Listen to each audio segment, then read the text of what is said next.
네, 반갑습니다. 한국전통문화대학교 이선입니다.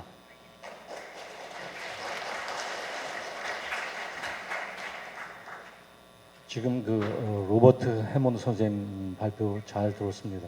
사실 뉴욕의 하이라인은 누구나 가보고 싶은 곳이고요. 또 대도시의 핏줄과 같은 그런 동맥과 같은 그런 하이라인이 아닐까라는 생각을 하면서 이런 프로젝트가 뉴욕뿐만 아니라 다른 곳에도 많이 좀 번져나갔으면 하는 바람입니다. 자, 저는 정원이 가진 회복력에 대해서 좀 말씀드려볼까 합니다. 정원이 가진 회복력은 개략적인 순서는 이렇게 정해봤습니다. 정원의 의미가 무엇인지, 그 다음에 정원이 가진 회복력을 두 가지로 정원과 인간성 회복, 정원과 자연성 회복, 그 다음에 앞으로 또 미래의 정원은 어떻게 해야 될 것인가 라는 것을 생각해 봤습니다.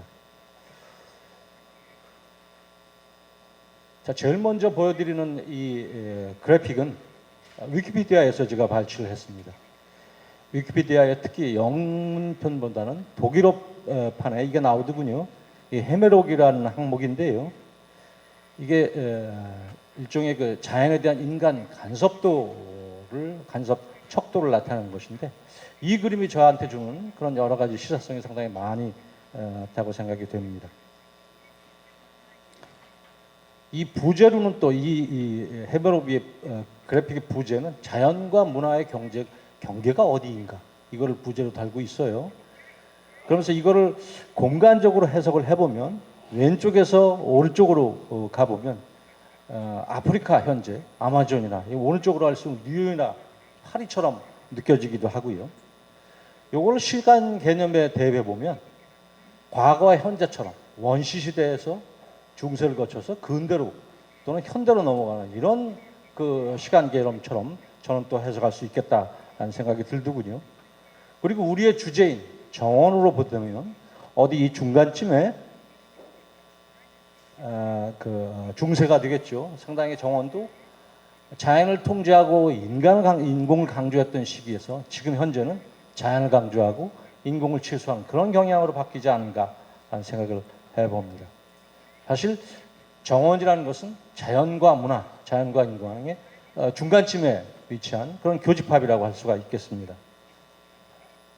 그래서 자연과 문화의 중간에 위치하는 정원이 그 미래와 의미, 가치 이런 것은 무엇인가라는 걸 살펴보는 것이 본 심포지엄의 주제가 아닐까 생각합니다.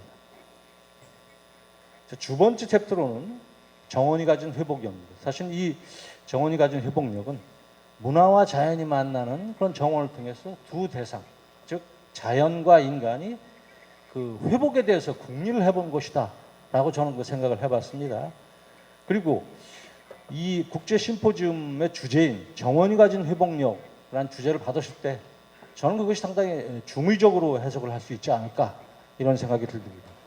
하나는 누구나 다 아시고 흔히 생각하는 정원이 인간에게 얼마나 많이 도움을 주는가, 인간성을 회복해주는 그런 문제, 이거는 뭐 너무나 잘 알려져 있고 대부분의 정원의 의미이기도 합니다. 이것을 저는 인간성 회복이다 라고 상정을 해봤습니다. 반면에 이런 생각도 하면서 주제를 곰곰이 생각하다, 아니 그럼 과연 인간은 정원에게 어떻게 뭐 해줄 수 있는 걸 합니다. 그동안에 너무나 정원을 짓주물렀으니 인간이 정원을 어떻게 좀 회복시키는 방안은 없을까라는 생각을 해보고, 인간이 과연 정원을 회복시키는가, 또는 더 한 발짝 나가서 정원은 가만 놔두면 스스로 회복할 수 있는가, 그리고 더 최종적으로 정원이 자연을 회복시키는가, 이런 그 세 가지를 또 생각해보고 그것은 저는 자연성 회복이다 이렇게 카테고리화 해봤습니다. 제가 규정을 한 것이죠. 그래서 우선 정원과 인간성 회복을 좀 설명드려볼까 합니다.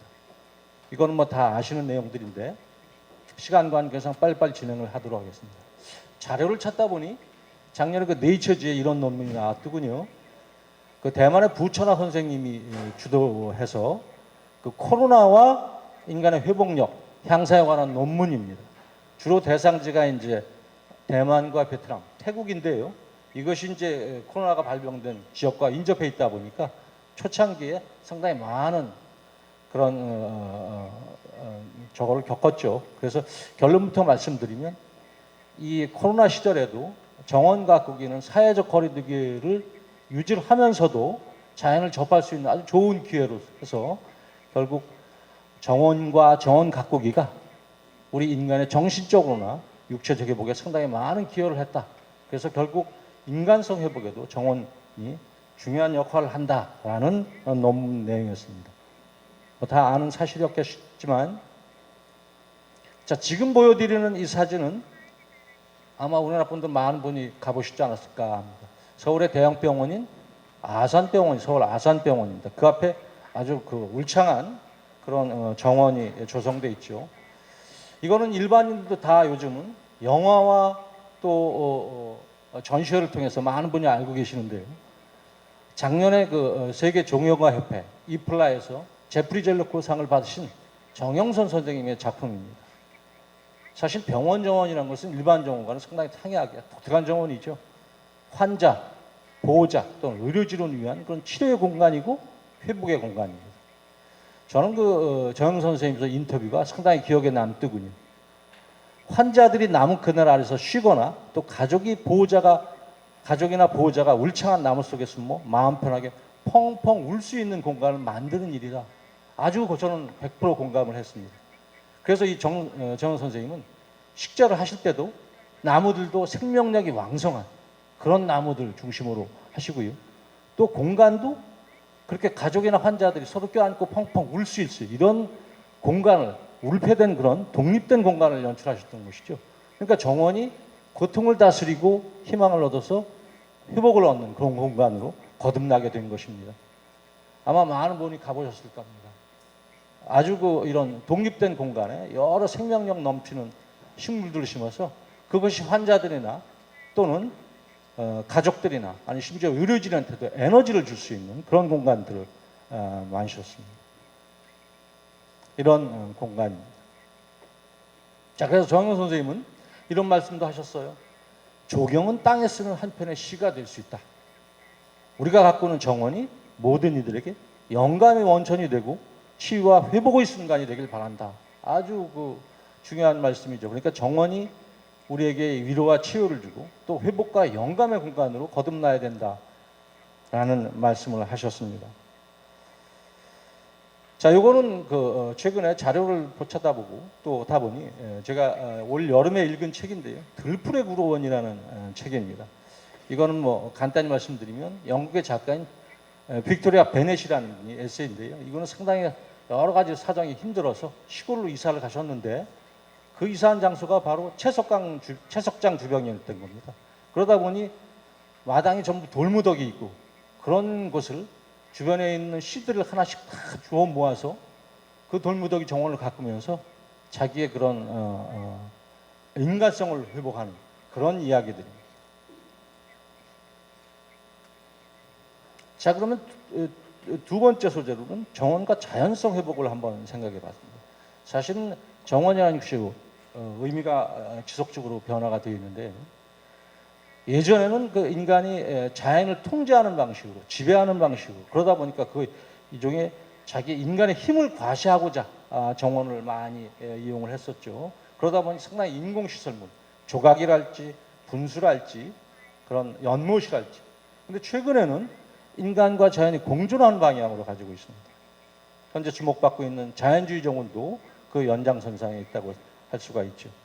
그래서 자연환경 중심으로 가고 있어요. 그러다 보니 식재가 더욱 중요하게 된 겁니다. 이렇게 과거에는 인간 중심이어서 자연을 통제 대상으로 하다 보니 그런 경관도 좀 더 박제된 그리고 건조한 그리고 정적인 경관이었다면 지금은 생태 중심주의로 가다 보니 자연성이 상당히 종주되고요. 경관도 상당히 다이나믹하게 동적인 경관이 됐습니다. 우리 대표적인 프랑스의 질 클레망 선생님이랄지 피트 아우돌프 선생님 또 오늘 오후에 발표해 주실 카시안 슈미트 선생님 우리나라의 김봉찬 선생님 대표적인 사례로 갈 수 있고요. 이 중간쯤 어딘가에 영국의 윌리엄 로빈 선생이 있습니다. 자, 그럼 인간이 정원을 좀 회복시킬 수 있을까? 그러니까 정원과 자연성 회복의 출발점을 많은 이들이 영국의 윌리엄 로빈 선생을 꼽습니다. 정원의 자연주의 사상을 투영시킨 분이죠. 이분이 지금부터 150년 전에 와일드 가든이라는 책을 쓰셨는데 그 내용들이 중요한 내용들이 있습니다. 식물을 좀 천성대로 야생의 자연처럼 자라게 하자. 그래서 공간을 식물이 스스로 공간을 좀 꾸미게 해보자. 그래서 정원도 자연처럼 보이는 정원을 만들어보자. 지금 생각해 보시면 그것이 뭐 그렇게 대단한 일일까라고 생각하지만 150년 전에는 상당히 획기적인 생각이셨던 것이죠. 그래서 저는 이 윌리엄 로빈 선생의 그 와일드 가든의 이 사상이 제가 생각할 때는 식물의 자유의지를 좀 부여한 것이 아닌가, 식물의 자유의지를 존중한 것이 아닌가, 그리고 더 나아가서 자연성 회복을 추구했던 것이 아닌가라고 평가를 좀 해보고 싶습니다. 윌리엄 로빈 선생의 그 영향을 받은 분이 프랑스의 여러분 잘 아시는 질 클레망 선생입니다.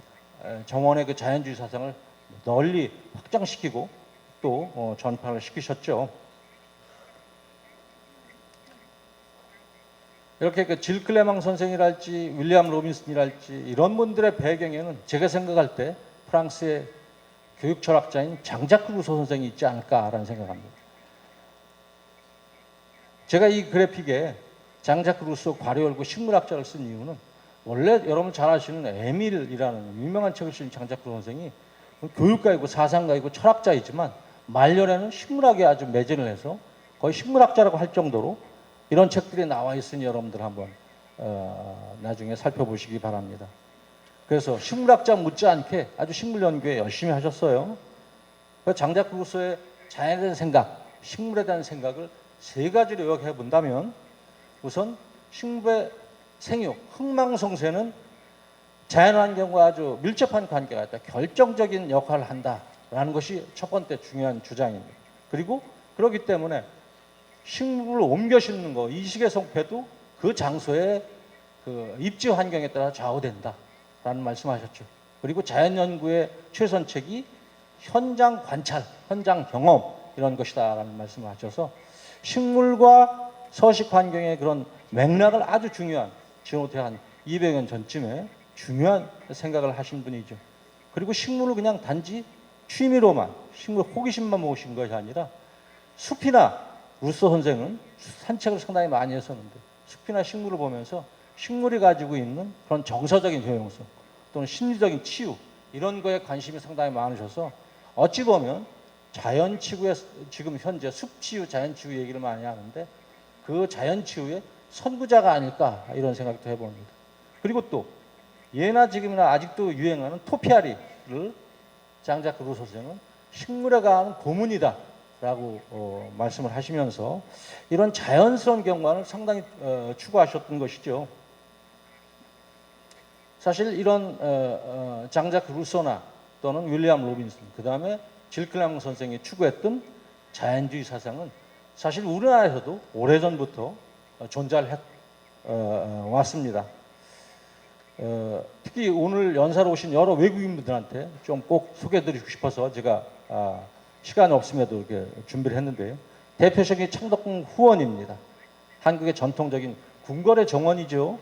그래서 유네스코 세계유산으로도 등재가 되고 중요한 것이 자연과의 조화다라는 것이 유네스코의 평가입니다.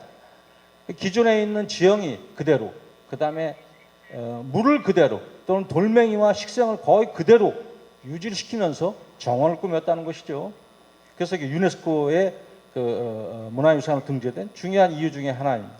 그 중에 여러 가지 있지만 건물이 지형과 아주 조화를 잘 이루면서 자연환경에 통합되고 조화를 이룬다. 식물의 그런 보존 방식도 뛰어나다라는 것이 유네스코의 평가입니다.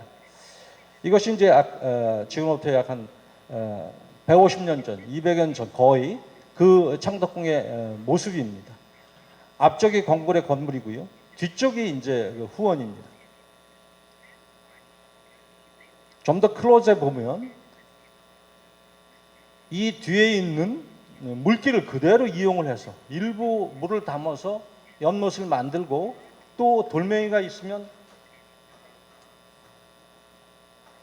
그대로 이용을 해서 그걸 좀 다듬어서 물길을 만들어내는 거예요. 그러니까 원래 가지고 있던 자연환경을 거의 그대로 훼손하지 않고 인공을 최대가 아니라 최소한으로 가미해서 정원을 꾸민 것이죠. 자, 이거 현재의 모습입니다. 지금 보시는 그 단차도 있고 원래 자연 지형을 그대로 이용한 것이죠. 그 앞에 정면에 보이는 그 소야암이라는 돌멩이도 원래는 좀 울퉁불퉁했겠지만 그걸 다듬어서 유상곡수 이렇게 둥그렇게 물길을 내고 조그만 폭포를 만드는 것이죠. 그리고 그 옆에 물길 옆에 조그만 정자를 놓는 그런 아주 자연주의 정원이라고 할 수가 있겠습니다. 민간 정원으로는 소세원을 많이 생각하시겠지만 경북 영양에 서석지를 빼놓을 수가 없습니다. 이거부터 지금부터 약 한 400여 년 전에 정영망 선생이 조성을 한 건데요. 이 정영망 선생님은 이 정원을 맨 처음에 꾸밀 때 그 앞에 마당에 연못을 파려고 연못을 파다 보니 돌멩이가 나왔다는 겁니다. 돌멩이가 나오면 보통 사람들은 이거 낭패다. 이건 돌멩이를 캐내자. 그게 안 되면 연못을 딴 데로 옮기자라고 하셨을 때 바로 돌멩이가 나오니까 이게 웬 상서로운 일이냐. 그래서 서석지라는 그 서자가 상서로울 서자입니다. 그대로 직역을 하자면 상서로운 돌멩이의 연못이 되는 것이죠. 그러니까 연못하면 주인공이 연꽃이지만 돌멩이가 갑자기 된 거예요. 그러니까 정영망 선생은 자연이 시키는 대로 정원을 꾸몄다는 것이죠. 조선시대에 지금부터 약 300~400년 전에 조선시대의 정원이 이렇게 이 사례를 보면서 조선시대 정원 철학이 어땠는가를 보여주는 사례입니다. 그래서 심지어 돌멩이에 다 이름표를 붙여주셨어요. 돌멩이 하나하나. 그래서 저는 이 서석지를 보면 하늘과 땅, 사람이 같이 만든 그런 천지인의 합작품이 아닐까 저는 이렇게 정의를 내리고 싶습니다. 그러니까 한국인들은 오래전부터 정원에 대해서 자연과 공존하는 정원을 만들었다는 것이죠. 자, 그래서 최근에는 정원도 자연을 존중하는 방식이 세계적인 추세입니다. 인간의 간섭을 되도록이면 좀 통제하고 정원이 그 자연성 회복의 가능성을 타진해 보는 것이죠. 그래서 정원에 스스로 회복되는가 이거를 좀 생각해 보는 것입니다.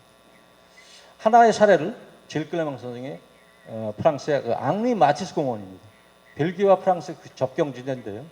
거기에 떼제베 역사를 건설하면서 그 흙더미가 나온 걸 그 흙더미를 공원 부지에 소속돼 있었던 겁니다. 그 왼쪽 그림은 질클레망 선생의 그 스케치입니다. 가운데 그 동그랗게 제가 표시한 것이 바로 흙더미인데 오른쪽에 보이는 그런 사진입니다. 그거는 떼제베 역사를 만들면서 흙더미를 옮겨놓은 거를 그거를 질클레망 선생 그대로 놔두고 이거를 데버렌스 섬이라고 명칭을 붙였어요. 데버렌스 아일랜드죠. 그러니까 이거는 데버렌스라는 것은 스위스에서 왔습니다. 스위스 그 원시림 지대가 바로 데버렌스라는 지역이 있거든요. 그거를 그대로 따와가지고 저렇게 데버렌스 섬이라는 명칭을 하고 가운데 그 섬의 그 모습은 자연 그대로. 그러니까 자연이 스스로 설계, 시공, 관리하게 맡기는 겁니다. 인간은 서포터즈가 되는 것이죠. 그리고 나머지는 인공적으로 잔디밭도 있고 그렇지만. 그래서 앙리 마티스 공원은 정원이 스스로 회복되는가의 일종의 실험장이라고 저는 말씀드릴 수가 있겠습니다. 그럼 저는 그 데버렌스 섬, 그 앙리 마티스 공원의 데버렌스 섬을 생각하면 우리나라의 그 난지도가 떠오릅니다. 같이 섬이라서 그런지는 모르겠지만 그래서 정원이 자연을 회복시키는 사례로 저는 난지도를 생각해 봤습니다. 난지도는 다 아시겠지만 난초와 지초의 섬입니다. 말 그대로. 그래서 이제 꼴섬이 되는 것이죠. 다 아시다시피 17세기, 18세기만 해도 한강변에 모래밭이었습니다. 난지도. 이거 이제 정선의 금성평사라는 그림인데요. 이 빨간 동그라미를 친 것이 바로 난지도의 모습이라고 사람들은 추정을 합니다. 이 난지도의 원래 모습이었던 것이고요. 그것이 70년대에는 농지였었죠. 우리가 다. 여러분들 연세 드시는 분은 난지도라는 명칭 잘 아시고 그 근방에 사신 분들 많으시리라 생각합니다. 그러다가 80년대, 90년대는 쓰레기장으로 바뀌었습니다. 그래서 우리나라의 서울의 모든 쓰레기가 난지도가 가게 된 것이죠. 그리고 90년대 말 2000년 초까지 거기에 토양 안정화 작업을 해서 지금 이렇게 하늘공원으로 재탈바꿈한 겁니다. 현재의 모습입니다. 오른쪽에. 공교롭게도 작년에 그 서울국제정원박람회가 바로 이 과거의 난지도 하늘공원에서 열렸었죠. 그래서 지금 현재의 모습인데, 특히 난지도의 지금 하늘공원의 경사면 같은 경우는 대부분이 다 사람들이 심은 것이 아니라 자연적으로 아카시 나무가 날라오거나 까죽나무가 날라오거나 또는 버드나무가 날라오거나 해가지고 경사면은 자연적으로 이렇게 사면에 복구가 된 겁니다. 그리고 하늘공원 상부에는 지금 이렇게 공원을 만들어 놓으니 많은 곤충들, 조류, 동물들이 모아서 하나의 정말 진정한 그런 자연 생태계가 꾸려진 것이죠. 물론 그 관리하시는 분들이 지속적으로 관리를 하지만, 이렇게 난지도를 통해서, 난지도가 여러 가지 밝은 면과 어두운 면도 있지만, 난지도를 통해서 이런 정원이 자연과 환경 또 정치와 경제, 사회 문화에 얼마나 영향을 미치는가라는 것을 알 수가 있겠습니다. 자, 좀 더 정원이라는 시각을 좀 더 이렇게 널리 확장시켜 보면 이것도 생각해 볼 필요가 있지 않을까라는 생각을 가져봅니다. 우리가 분단의 역사가 거의 70년이 넘었는데, 우리 비무장지대, 그리고 또 독일도 똑같은 역사를 가지고 있습니다. 독일도 지금은 통일이 됐지만 동독과 서독에 있는 그 경계 지역이 바로 여러분들 아시는 분이 계시겠지만 그린웨스반트라고 해가지고 직역을 하자면 녹색띠라고 할까요? 그러니까 우리나라의 비무장지대가 되는 것이죠. 이런 것들은 제가 생각할 때 미래의 국가정원이 아닐까라고 생각을 해봅니다. 다만 이제 그린웨스반트는 독일에 지금 이제 과거 완령이 됐죠. 우리 비무장지대는 현대 진행형이라면. 그래서 저는 이 그린웨스반트하고 비무장지대를 보면서 질클레망이 생각했던 이런 지구정원 또는 행성정원이 연상이 됩니다. 질클레망 선생의 행성정원은 간단히 말하면 이 행성인 지구를 전체 정원으로 보자라는 개념입니다. 그러면서 인간은 정원사고 그 지구를 어떻게 잘 생태계로 보호할 것인가, 이 개념인 것이죠. 그래서 이제 그 지구 정원을 질클레망 선생이 이렇게 스케치를 했습니다. 맨 왼쪽이 붕괴, 교류, 공생, 이런 스케치를 하셨는데, 저는 이 스케치를 보면서 우리 그린웨스반트하고 비무장지대의 과거, 현재, 미래가 이렇게 연상이 되더군요. 저는 올 여름에 독일 베를린을 잠깐 다녀왔습니다.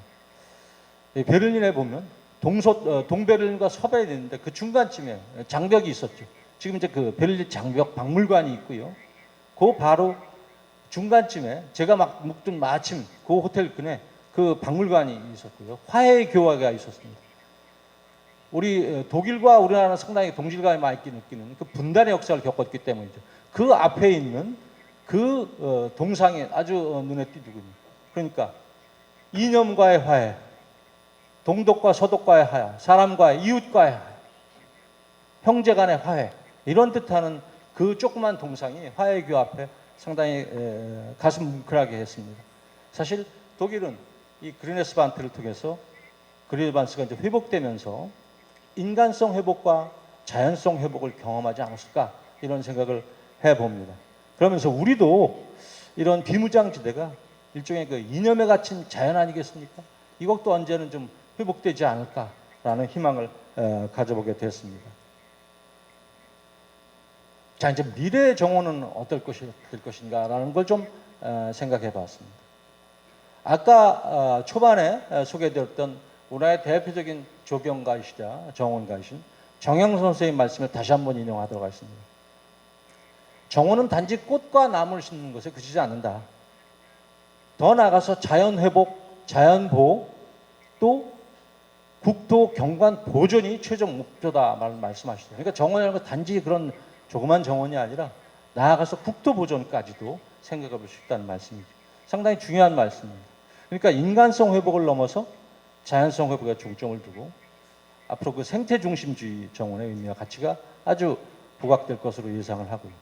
최근에 주목받고 있는 자연주의 정원도 그 연장선상에 있지 않을까라는 생각을 합니다. 그러니까 자연 식생 군락이 일종의 모범 답안이 되는 거죠.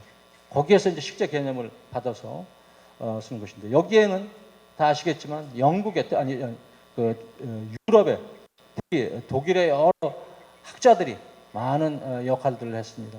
페스터랄지 튉센이랄지 렘베르랄 등등 이런 분들이 큰 역할을 했었죠. 앞으로 화두는 이런 자연성과 지속 가능성이 큰 화두로 대두될 것이라고 생각합니다. 제가 앞에 보여드렸던 이 그래픽을 다시 한번 보여드리는 이유는, 이렇게 최근에는 모든 것들이 도시화되고 또 환경오염 기후되다 보니까 문화와 인공이 너무 강조되다 보니까 균형을 잃게 되는 것이죠. 그래서 저는 앞으로는 이렇게 자연과 인공이 공존하는 이런 것들이 서로 균형을 잊으면서 항상성을 유지하려고 하는 것이 아닐까라는 생각을 해봅니다. 요즘 여러분들 정원이 붐이 있다는 거 다 아시죠? 모든 지자체 또는 개인들이 정원을 꾸미려고 무척 많은 노력을 하고 있어요. 그래서 제 생각은 이렇게 좀 요약해 봤습니다. 기후위기에 대한 정원을 어떻게 할 것인가, 여러 가지가 있겠지만 저는 맨 먼저 정원을 꾸밀 때 부지를 어디에 잡을 것인가가 상당히 중요하지 않을까라는 생각을 합니다.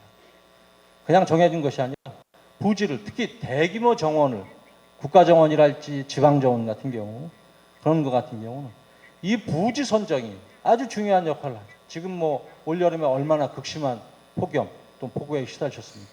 이런 것들이 국내 사정뿐만 아니라 전 세계 사정이거든요.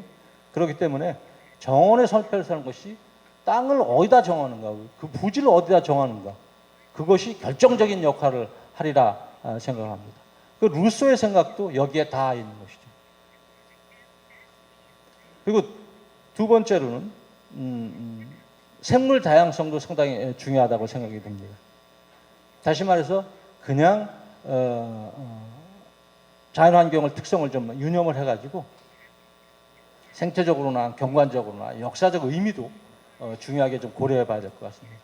그런 의미에서 예를 들면 세종실록지리 같은 경우도 과거지만 오랫동안 기록된 것이라서 그 경관이랄지 식생이가를 보여주는 것이기 때문에 지역별, 그러니까 모든 천편일률적으로 똑같은 정원을 만들 것이 아니라 그 환경이 다 다르기 때문에 지역별로 그 특성화를 반드시 좀 고려해야 될 것이다, 이런 생각도 해보면서요.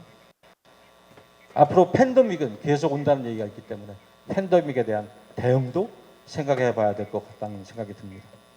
자, 마무리하도록 하겠습니다. 지금까지 정원을 통해 자연성이 회복되고 자연성 회복은 곧 인간성 회복으로 이어지는 사례를 살펴봤죠. 풀과 나무가 자라고 바위 틈으로 물이 흐르며 곤충과 새들이 나드는 정원은 작은 우주라고 합니다. 그러면 한 평의 정원을 소유했다는 것은 하나의 작은 우주를 가지고 있다는 셈이죠. 다만 기억해야 될 것은 우리는 정원의 주인이 아니라는 것이죠. 단지 그 속에 있는 구성원 중에 하나일 뿐이라는 사실입니다. 자, 끝까지 들어주셔서 대단히 고맙습니다. 감사합니다.